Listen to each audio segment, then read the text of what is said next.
No ano 2000, eu tinha 14 anos. Enquanto estava na aula com meu grupo de amigos, um novo garoto entrou na escola chamado Augusto. Ele era uma pessoa normal, apenas muito baixo e magro. Comecei a fazer comentários sobre sua aparência e incentivava os outros a zombarem dele. Isso é se piorando a surgir rumores de que o avô desse garoto com quem ele morava praticava bruxaria e outras coisas desse tipo, as quais até hoje eu nunca entendi. Naquela época, ainda sendo completamente ignorante sobre o assunto, comecei a zombar dele. Por isso chamava de forma pejorativa e o provocava sempre que podia. Não sei como esse garoto aguentou tanto durante meses. Suponho que foi porque nunca cheguei a agredi-lo fisicamente. Tratava-se apenas de insultos. Ou no máximo, algum empurrão nos corredores da escola. Essa dinâmica mudou quando, cansado de tudo, ele decidiu me enfrentar e me empurrou de volta na saída da escola. Então começou uma briga. Eu sabia lutar boxe, então estava bem confiante. E sendo um idiota que eu era, não hesitei em deixar um olho roxo no garoto. Estávamos fora do colégio. Nenhum professor veio ajudá-lo, e eu também não me importei quando o vi caído no chão. Ele parecia estar bem, só tinha um olho roxo e o lábio um pouco inchado e cortado. Fui embora com meus amigos, deixando-o ali. Pensei que aquilo seria o fim e que tudo continuaria normal depois disso. Mas naquela mesma tarde alguém foi até minha casa. Aparentemente o avô do garoto estava irritado com o que eu tinha feito ao seu neto. Para deixar isso mais claro, preciso dizer que meu pai nunca foi um grande exemplo para mim. Ele era ainda mais arrogante do que eu. E no momento em que o velho exigiu que eu me desculpasse com o garoto, meu pai se recusou. Ele alegou que eram brigas de macho e que ele deveria ser homem o suficiente para se defender sozinho, em vez de se esconder atrás do avô, mesmo naquela fase da minha vida.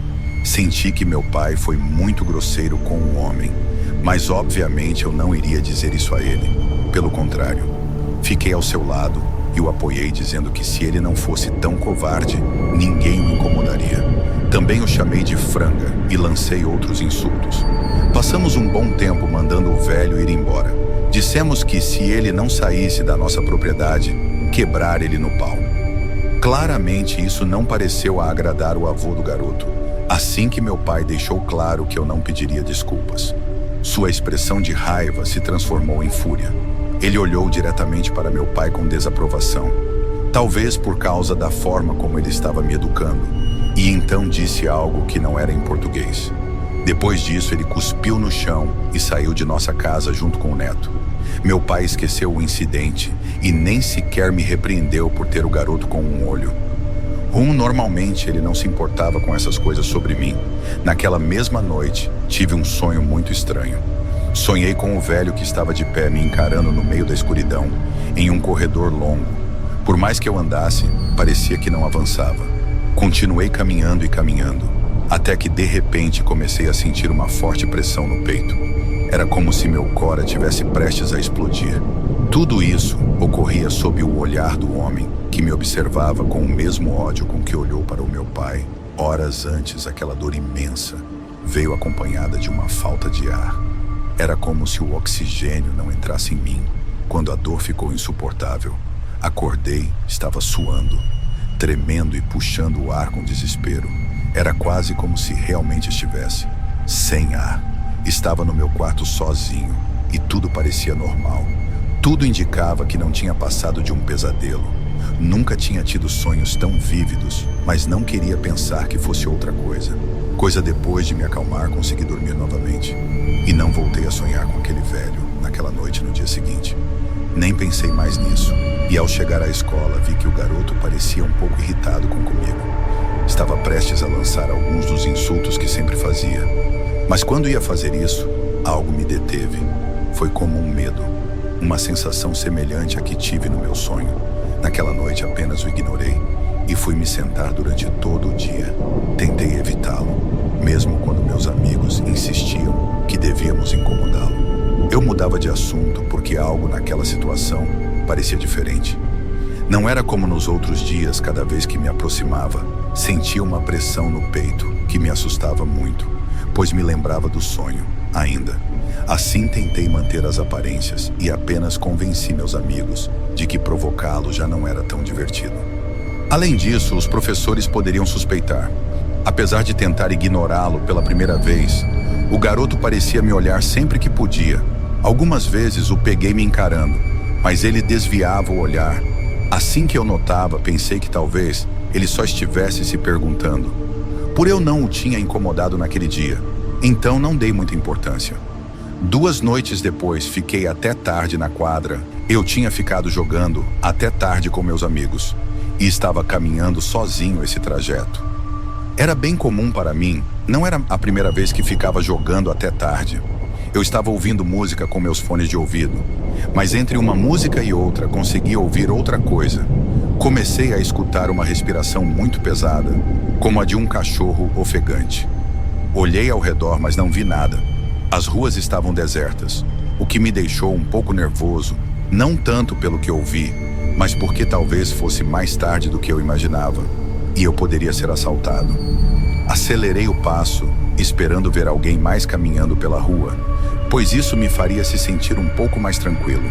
Mas não importava o quanto eu andasse, não via ninguém. Era como se todo mundo tivesse desaparecido. A respiração do cachorro ficava cada vez mais forte, como se estivesse se aproximando lentamente de mim. De vez em quando, eu olhava ao redor tentando ver o animal, mas não conseguia o que eu sentia. No entanto, era que alguém estava me observando, e essa sensação vinha de todos os lados. Logo, os sons da respiração foram acompanhados por passos, como os de um cachorro correndo na minha direção. Consegui distinguir de onde vinha o barulho, e quando virei a cabeça, vi um enorme cão negro.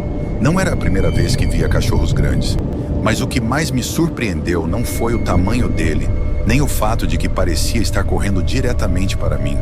O mais estranho foi que, por um instante, suas patas dianteiras me pareceram mãos humanas. Os dedos das patas eram muito longos, e além disso, havia algo estranho no seu focinho. Não era tão comprido quanto o de um cachorro comum. Só consegui ver essas características antes de começar a correr, pois o cachorro se aproximava cada vez mais. Ao ouvi-lo, pareceu um cão raivoso atrás de mim. O estranho era que, apesar de claramente poder me alcançar, ele não o fazia como se estivesse apenas brincando comigo. Corri com todas as minhas forças, até que esbarrei em uma pessoa que estava correndo pela área. Ela parecia um pouco confusa com minha reação, como se não entendesse por que eu estava fugindo mal. Conseguia arular algumas palavras. Estava tão exausto que apenas apontava para trás e dizia que havia um cachorro. A pessoa me respondeu que com certeza o cachorro já havia ido embora, pois não havia nada ali. Olhei para trás, mas não vi nada. A pessoa insistiu que o cachorro já tinha sumido e que talvez nem tivesse me seguido desde o começo.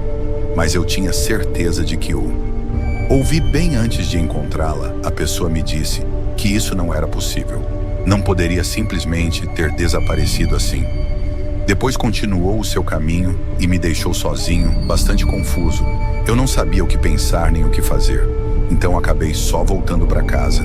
O avistamento daquele animal marcou o início do que eu chamo de os dias ruins. A partir daquele dia, tudo começou a dar errado. Meu pai, que sempre foi um homem muito saudável, começou a adoecer. No início, eram alguns hematomas, cansaço e de insônia. Ele nunca me disse o motivo, mas tinha olheiras profundas e começou a perder cabelo. Seus dentes também começaram a se deteriorar. Fui a muitos médicos, mas nenhum conseguia encontrar uma razão para sua enfermidade. Ele fazia exames de rotina constantemente e todos sempre mostravam resultados normais, o que tornava ainda mais difícil entender o que estava acontecendo. Enquanto isso, sua saúde piorava dia após dia. Eu também não estava bem, algo que nunca mencionei ao meu pai, pois não considerava tão grave quanto o que ele estava passando. No meu caso, comecei a ter muitas marcas pelo corpo no início. Pensei que fossem hematomas como os dele, e imaginei que talvez estivéssemos enfrentando a mesma coisa, mas com o tempo percebi que não eram simples hematomas. Eram marcas peculiares, como se alguém tivesse me segurado com uma mão muito grande e apertado com força. Eu tinha essas marcas nos braços, pernas, costelas e pescoço. Elas nunca doíam, mas ao notá-los, sentia uma sensação de queimação, como se um pedaço de metal em brasa tivesse sido pressionado contra minha pele. Apesar de não deixarem cicatrizes, a dor era real.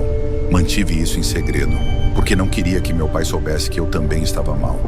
Já tínhamos problemas demais com a doença dele. Nesse mesmo período, minha casa começou a ter um cheiro horrível. Algumas noites, ou melhor, madrugadas, eu percebia algo estranho escorrendo pelas paredes, como se infiltrar pelo teto. Chamamos várias pessoas para verificar o problema, mas todas diziam que não havia nada de errado na casa. Algumas sugeriam que o cheiro vinha de outro lugar, mas não havia nenhuma explicação lógica para aquilo. Houve dias em que a última coisa que eu queria era estar ali, apenas respirar. Aquele ar me deixava doente, como se estivesse sufocando. Eu simplesmente não queria estar naquela casa. Meu pai começou a emagrecer drasticamente e chegou a um ponto em que não conseguia mais trabalhar. Então foi demitido e começamos a ter dificuldades financeiras. Não importava quanto dinheiro entrasse. Ele simplesmente desaparecia. Era como se a sorte nos atingisse repetidamente e nenhum de nós conseguia entender o motivo. Um dia me vizinho na escola. Meus amigos não ficam mais comigo, pois eu não. Está com humor para nada. Tudo que eu queria era dormir um pouco, que em casa isso era impossível. Foi então que um garoto com quem eu não falava muito se aproximou. Ele se sentou ao meu lado e, depois de dizer que eu parecia muito mal, me perguntou se eu conhecia ou havia feito algo contra Augusto. E todas aquelas fotos viu várias minhas. Ele afirmou que as fotos estavam amarradas com uma fita preta e que também havia um pouco de cabelo nelas. Naquele momento, ele tinha toda a minha atenção. Comecei a enchê-lo de perguntas, mas ele disse que não viu muito, pois escutou o avô do Augusto se aproximando.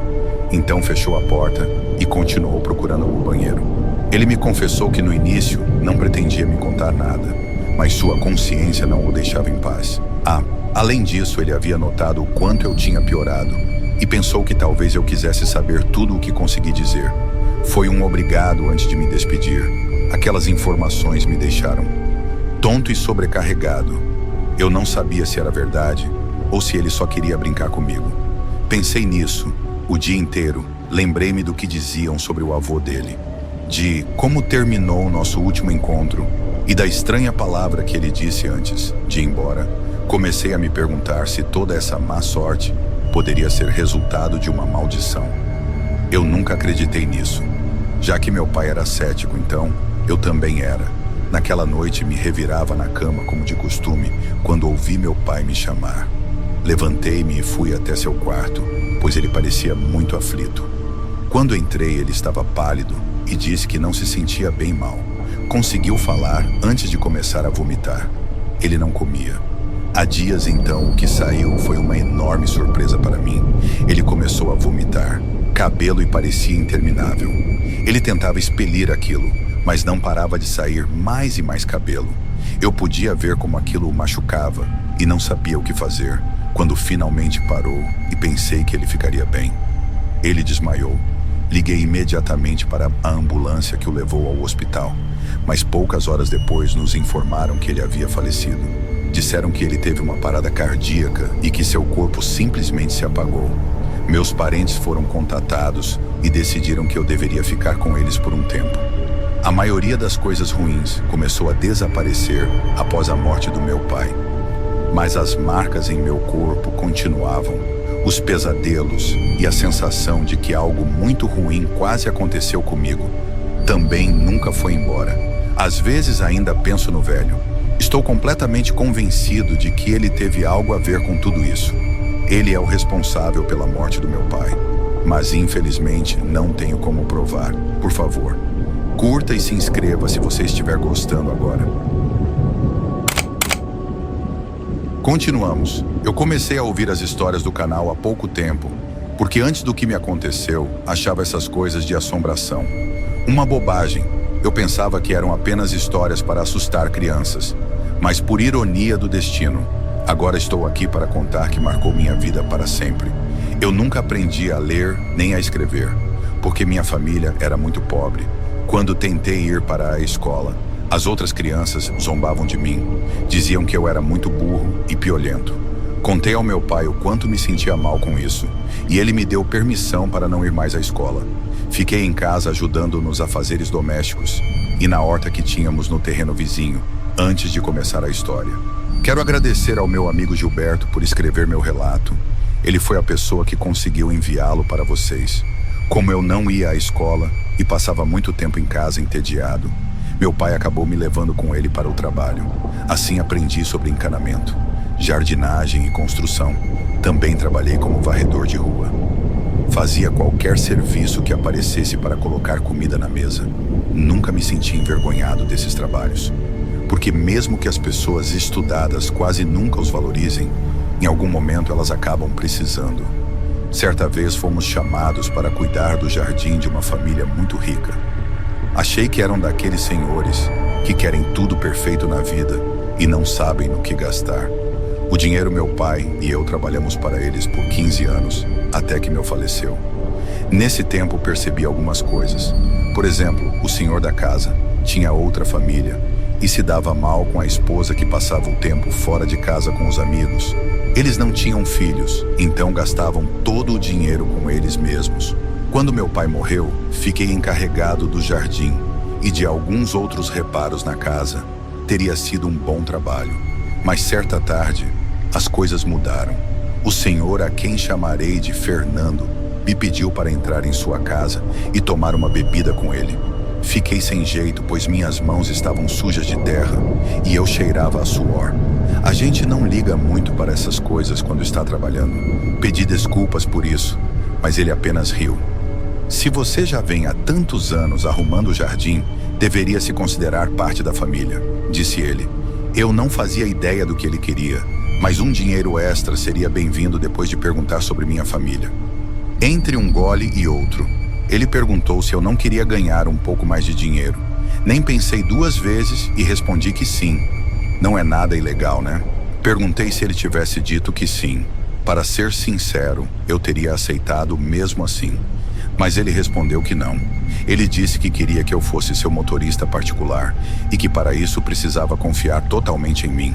A princípio pensei que se referia a seus casos extraconjugais e isso não me importava. Eram problemas dele e eu não tinha que me meter antes de aceitar. Perguntei quanto ele me pagaria. Acho que meus olhos até brilharam com os cifrões. Igual nos desenhos animados, só um idiota teria recusado. Pode contar comigo, amanhã mesmo estarei aqui, bem vestido e pronto para ser seu motorista. Não.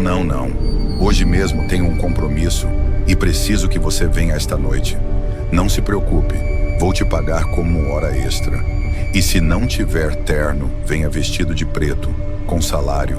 Você poderá comprar roupas melhores. Ele me disse. Eu não tinha um único terno, primeiro porque eram caros, e segundo, porque nunca precisei de um. A casa era enorme e luxuosa.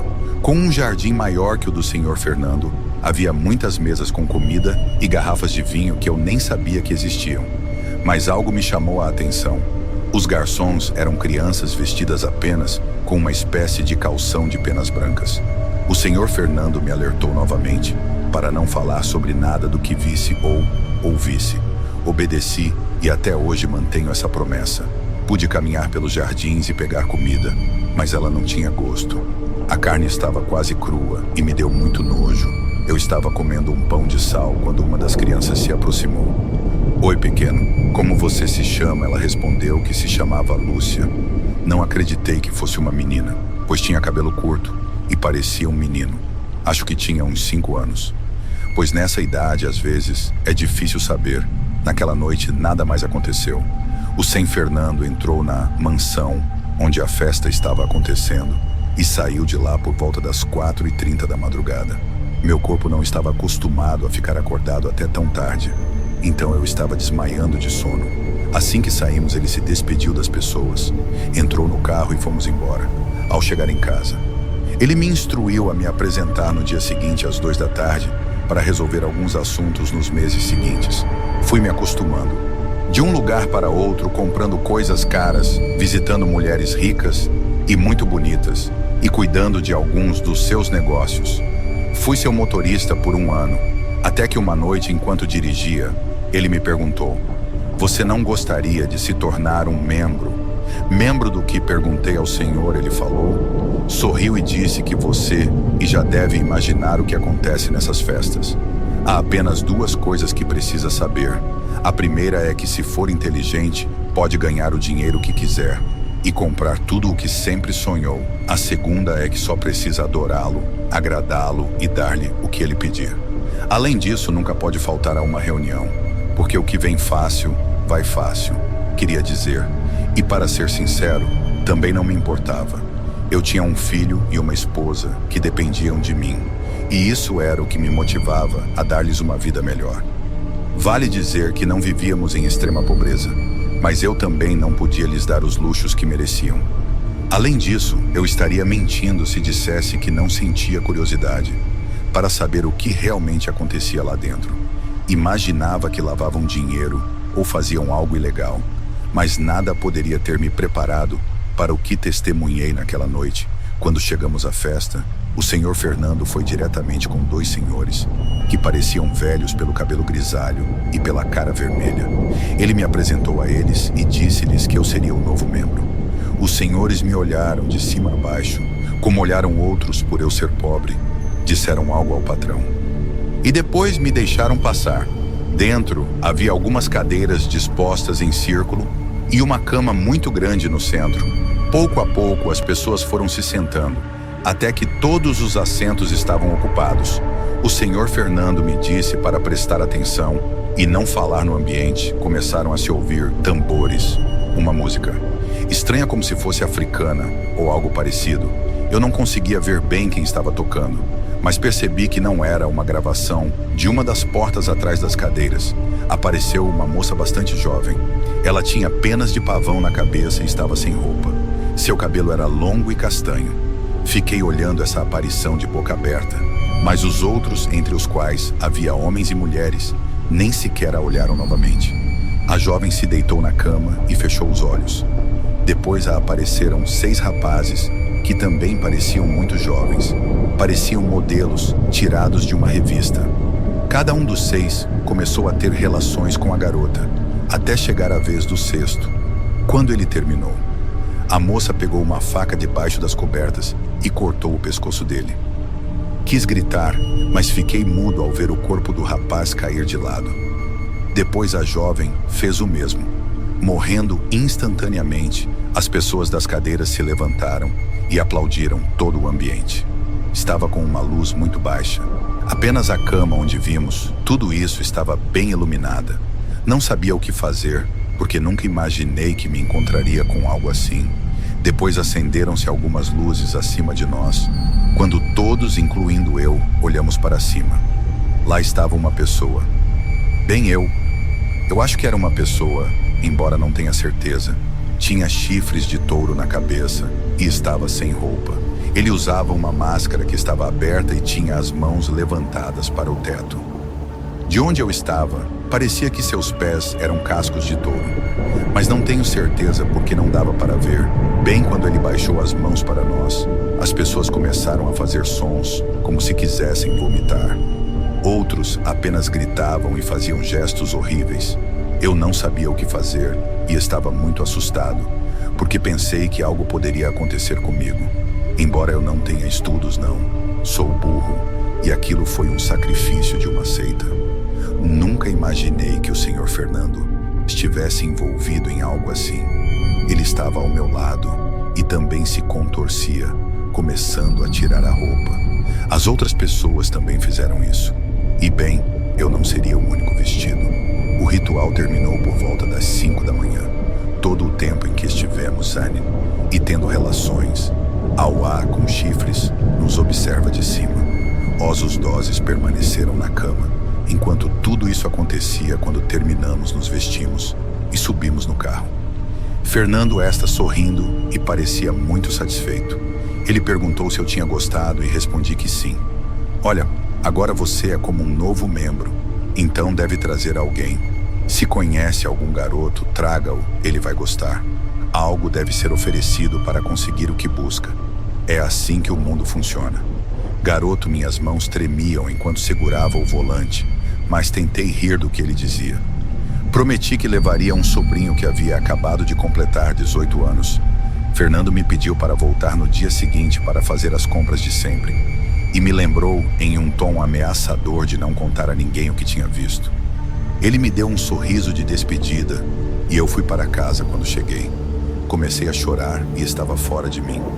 Precisei tomar um trago para acalmar os nervos, mas não funcionou. Minha esposa saiu para ver o que estava acontecendo e não tive coragem de contar tudo. Não me sentia mais um homem. Acho que ninguém deveria passar por isso. Contei sobre a garota aos 6 jovens e só não tive coragem de confessar que tive relações com outras mulheres e que também tive que fazer isso. Com um dos convidados, disse que estava com muito medo e que deveríamos ir para a casa da mãe dela. Depois poderíamos ir para outra parte bem longe. Minha esposa sempre foi muito boa comigo. Então pegamos algumas coisas e fomos embora.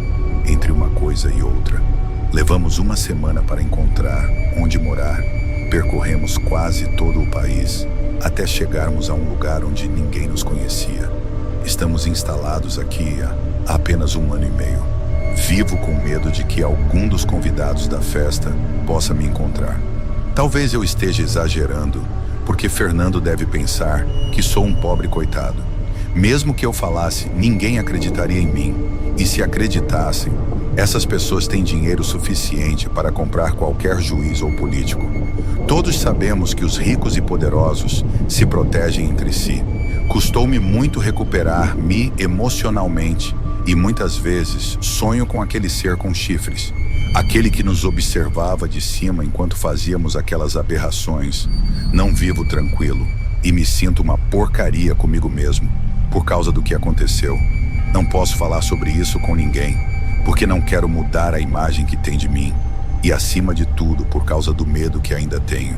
Ao lembrar o que aquela garota fez, antes de me despedir, gostaria de recomendar que não se envolvam com esses grupos. Não vale a pena. Meu nome é Emily e quando eu tinha 25 anos fiz uma viagem solo para o Rio de Janeiro. Meu DJ favorito estaria lá naquele fim de semana e eu sempre quis visitar a cidade. Já viajei sozinha muitas vezes na vida e nunca tive problemas. Os Airbnbs não são caros, um pouco fora da cidade. E o que eu escolhi era muito bonito e confortável. Era uma casinha térrea e o interior era muito moderno e limpo. Na sexta-feira em que cheguei, desarrumei minhas coisas no Airbnb, jantei e fui ao local onde o DJ se apresentaria, que ficava no terraço de um prédio. O primeiro dia e a primeira noite correram bem e conheci algumas pessoas bem legais no terraço.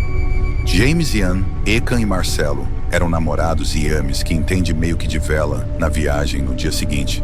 Nos encontramos de novo, já que eles também estavam visitando a cidade. Tomamos um brunch juntos. Depois fomos conhecer alguns pontos turísticos, como o Cristo Redentor e o Pão de Açúcar. E depois curtimos as praias.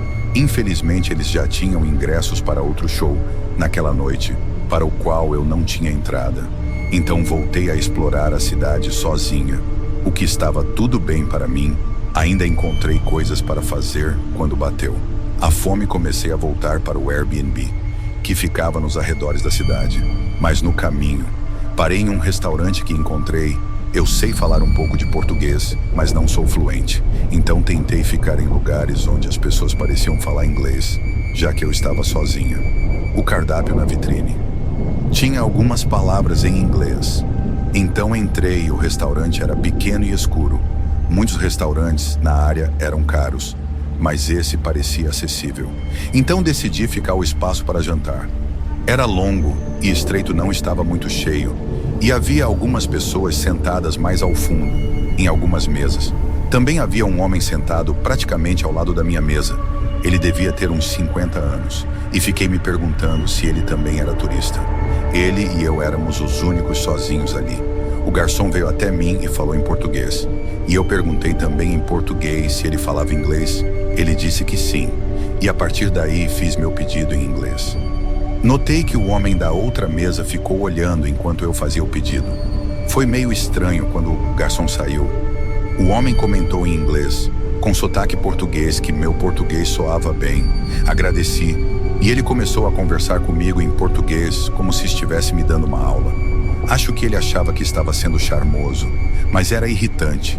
Continuei olhando para o meu telefone para parecer distraída, mas ele não parava de falar comigo, tanto em inglês quanto em português, para ser educada e evitar uma situação constrangedora.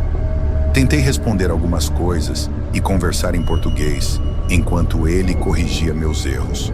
O assunto era basicamente de onde eu era, o que eu estava fazendo ali, o que fiz naquele dia e onde eu estava hospedada. Eu menti e disse que estava com um amigo. O que me deixou realmente desconfortável foi quando ele disse que eu ficava sexy falando português. Eu esperava que ele fosse embora logo, mas perdi as esperanças quando vi o garçom trazendo a comida dele. Felizmente, meu prato não. Demorou a chegar, pedi um ensopado de porco e o homem perguntou se estava bom. Respondi que sim, e graças a Deus ele parou de falar tanto. Depois que começou a comer, comi rápido, e quando terminei, pedi a conta imediatamente, só para não precisar mais conversar com ele.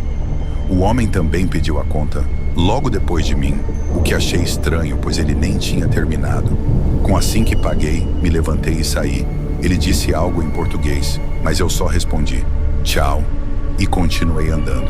Já estava escuro e as ruas estavam menos movimentadas. Andei por um bom tempo, até chegar a um cruzamento enquanto esperava para atravessar. Notei o homem do restaurante do outro lado da rua. Ele estava definitivamente olhando para mim. Desviou o olhar quando percebi. Talvez estivesse indo na mesma direção, não era impossível. Continuei andando e conforme me aproximava do Airbnb, fui virando para trás algumas vezes para ver se ainda o via. Mas não cheguei na casa e antes de entrar, olhei mais uma vez ao redor. E vi lá no final da rua aquele homem parado na esquina. Ele estava olhando na minha direção. Meu coração disparou. Ele me seguiu, entrei rapidamente, tranquei a porta e fechei todas as cortinas. Agora ele sabia onde eu estava hospedada. Entrei em pânico e liguei para o meu pai. Ele me disse para ficar alerta, checar se tudo estava trancado e talvez até manter uma faca por perto.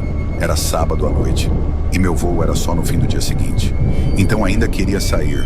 Pedi um Uber para um bar no centro e fui a um evento de música eletrônica. Fiquei lá por algumas horas antes de chamar outro Uber de volta. Quando cheguei, entrei meio bêbada e me joguei no sofá para descansar um pouco. Foi quando notei algo. Ouvi um barulho de vento e vi as cortinas de uma janela, balançando a janela da cozinha. Estava aberta, mas eu tinha fechado todas as janelas por causa do ar-condicionado. Na hora, soube que precisava sair ali rápido. Liguei para a polícia e tentei explicar do jeito que conseguia que houve uma invasão.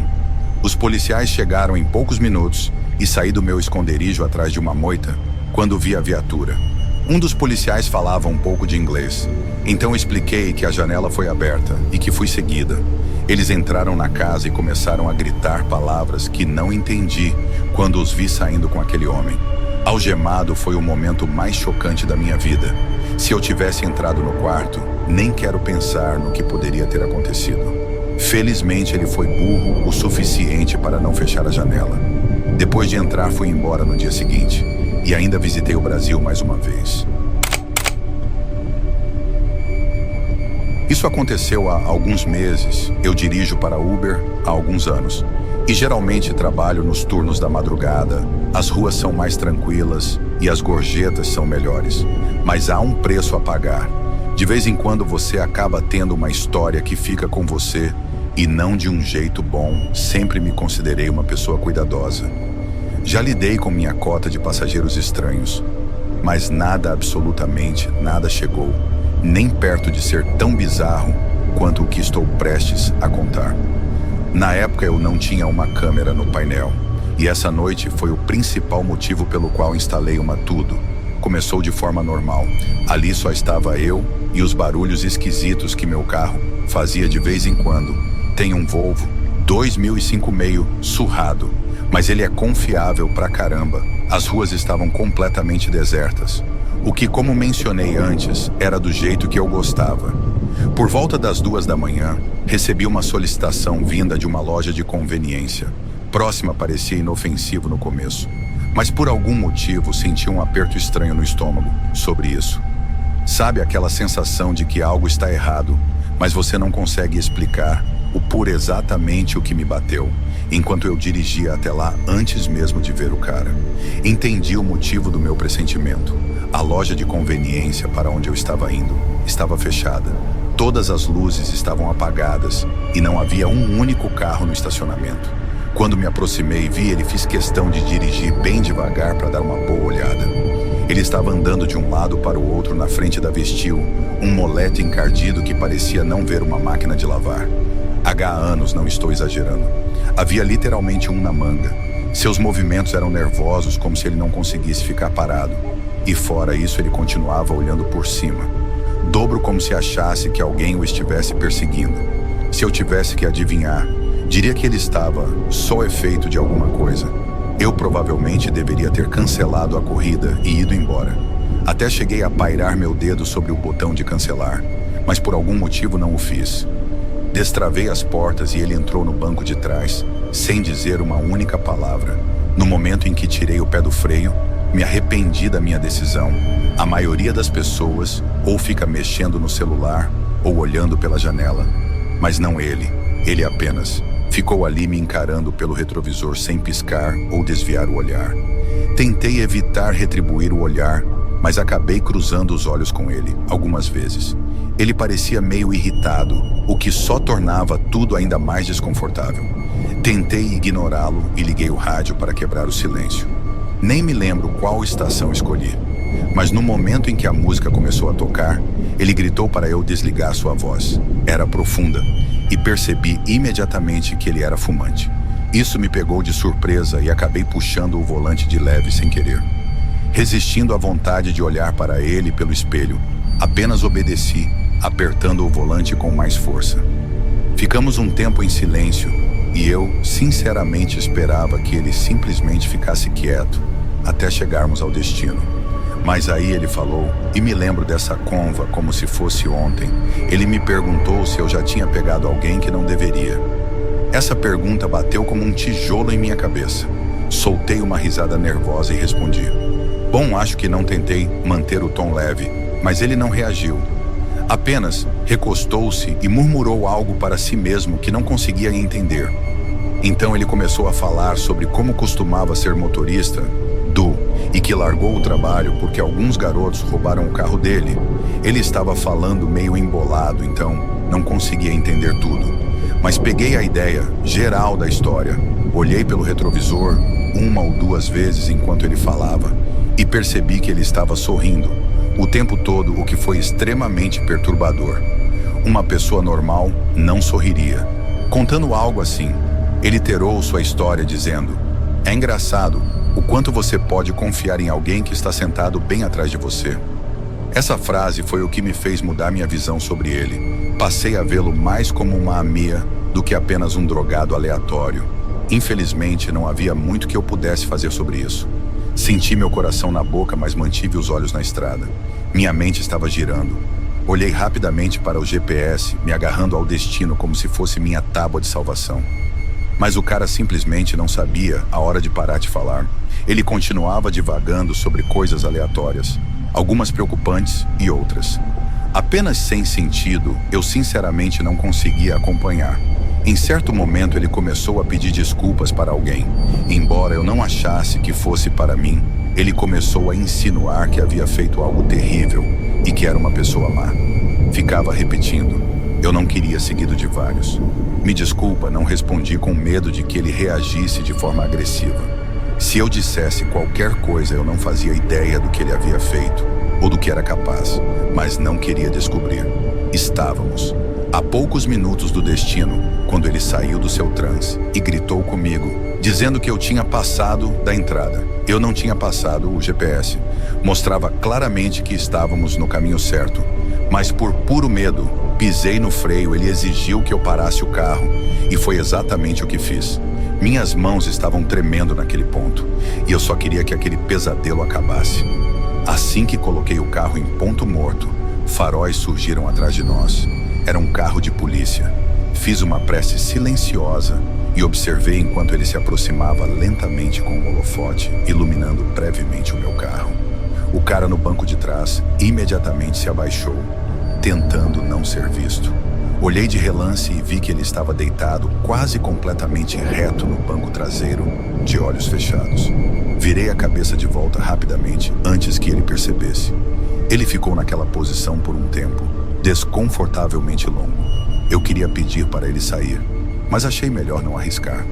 Eventualmente ele levantou a cabeça e me disse que eu tinha tido sorte antes que eu pudesse fazer qualquer coisa. Ele abriu a porta e desapareceu. Depois disso, encerrei meu turno mais cedo. Eu estava abalado e não queria mais dirigir.